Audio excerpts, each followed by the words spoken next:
तो वो तपस्वी तपस्या करने के बाद भ्रमण को निकले।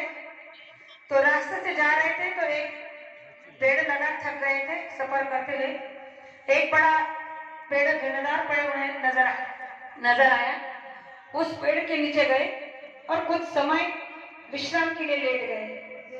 अब वो वहां पेड़ के नीचे लेटे थे कि अचानक से एक चिड़िया उस पेड़ पे बैठी थी, तो उसने बीट कर दिया, उनके शरीर पर गंदगी कर दी। अब जैसे उन्होंने देखा कि उस चिड़िया ने उनके शरीर पर जो है गंदगी फेंक दी, तो उनको बड़ा क्रोध आया और अपनी भक्ति का अहंकार हो गया था, तप का अहंकार हो गया था। तो उन्होंने बड़े अहंकार से जैसे ऊपर देखा तो डाली पर जो चिड़िया बैठी थी, उस चिड़ियों को जैसे उन्होंने अपने क्रोधित आंखों से देखा तो वो बेचारी जलकर भस्म हो गई और नीचे गिर गई। अब इस बात का प्रमाण उन्हें मिल गया कि मेरे अंदर में बड़ी शक्ति आ गई है, मेरे तप का बड़ा तप हो गया है और मैं बहुत बड़ा तपस्वी बन गया हूँ। इसी अहंकार को लेकर चले थे। एक गांव में पहुंचे और एक घर के बाहर आंगन में अलग जगह दी। तो वो बहन घर में अपने पति की सेवा कर रही थी, पतिव्रता नारी थी हमारी, जैसे अरुणा बहन है, सभी बहनें हैं। तो अरुणा बहन के दरवाजे पर उसने आवाज लगाई थी, कहने लगा कि भिक्षा दो बहन, भिक्षा दो। तो इन्होंने कहा कि देखो भाई, हमारे पति जो है बीमार है, हम उनकी सेवा में हैं, थोड़ी देर ठहर जाइए, हम आपको भिक्षा लाकर देते हैं। अब इसके अंदर से जो अहंकार था वो फूटा जा रहा था। उसने फिर से आवाज लगाई कि तुम्हें सुनाई नहीं देता, हमने आपसे भिक्षा मांगी है और आप हमें भिक्षा देने से इनकार कर रही हो। फिर से इन्होंने कहा कि भाई हमने इनकार नहीं किया, हम अपने पति की सेवा में हैं, बस कुछ समय रुक जाइए, फिर दे देते हैं। तो उस तपस्वी ने अपने क्रोध में आकर उस बहन से कहा कि अरे तू क्या समझते है कि तू मुझे भिक्षा नहीं देगी और मैं तुझे छोड़ दूंगा।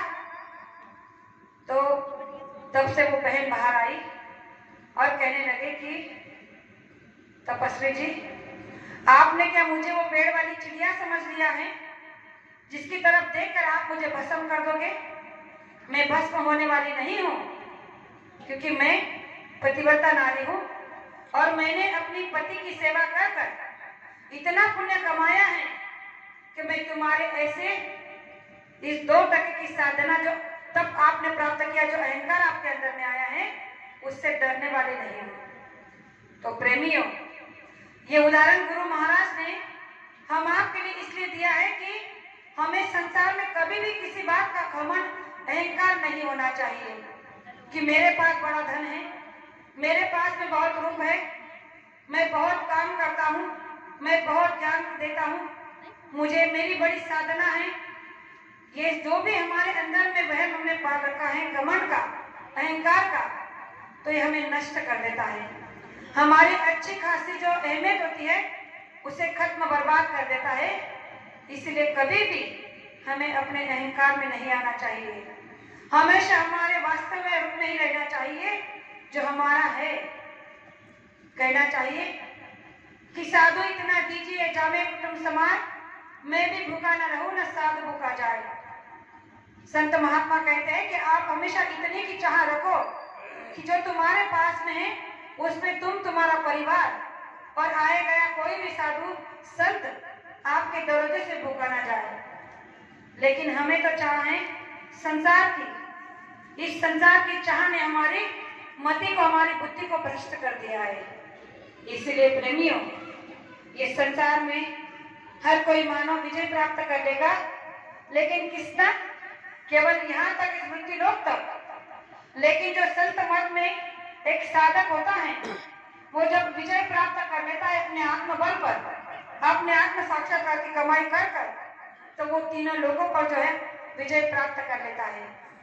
इसीलिए बाबा जय गुरु जी महाराज ने कहा कि आप हम बहनों से कहा कि खासकर इस देश की देवियों